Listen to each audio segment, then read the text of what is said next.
Hi family akkam jirtu nagaa keessanii nagaa kiyyaa jiraan isiniin jedha isinillee nagaa qabdu nagaan kiyya sinaa dhaqqabu jecha bakka jirtanitti har'a immoo maalan qabadhee dhufee saaloonadha akkuma argitan ruuzii adii wajjin jechuudha saaloonani waaw kuni kana nufi qopheeffadhe nyaachuuf jechuudha yummy haaluma argitan kana akkuma bareedu kanatti mi'aallee jechuudha.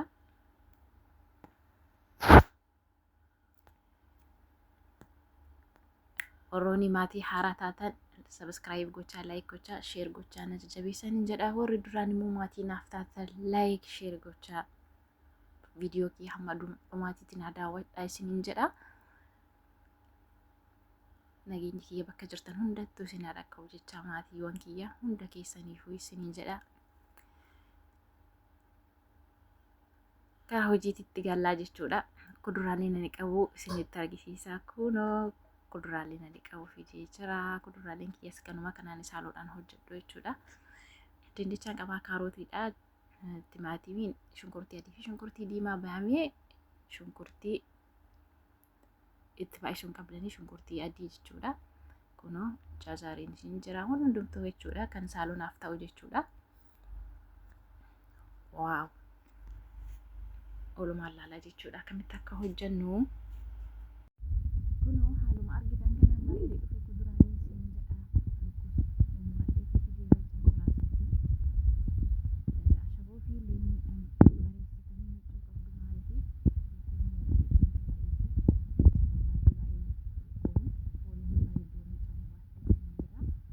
asitti immoo bishaan ho'ifachaatu jira.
Bicaadhaanis hojjechuu ni dandeessu. Bicaa jechuun halluu keelloodhaan jechuudha. Saaloonaan bifa lamaan hojjetama.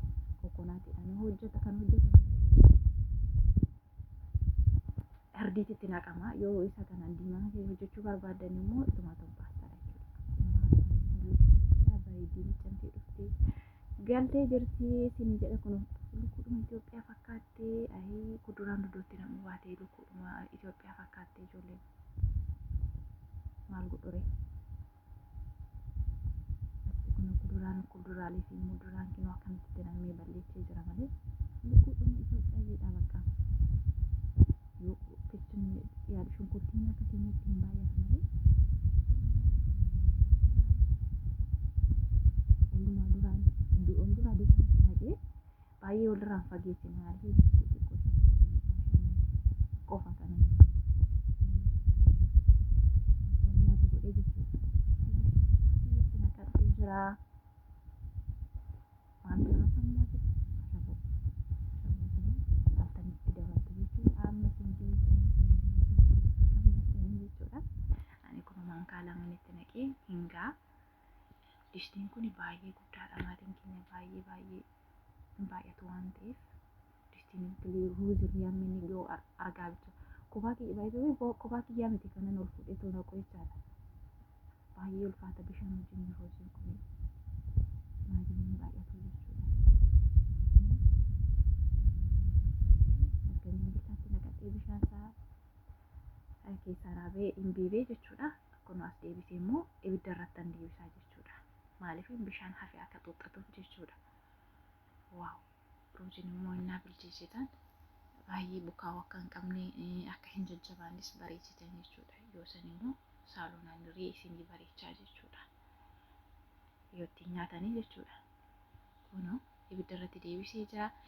Suuteettaniiti immoo ibidda jechuudha ittiin baay'istan maaliif isin dhugduu isin jalaa akka hin qabanne jechuudha distiin. Kunoo asitti saalonaan xiyyaa dhaqqabaa jirti. Tak jechaa jirti. Waaw! Yaami aashii isinitti himaanii. Waaw isiniin jedha bakka. Qalal jedha bakka saalonaan baay'een ulfaatu hojii baay'ee qalal kan jedhu jechuudha. Kunoo asitti qophooftee jirti. Haraaraa seennee jirti.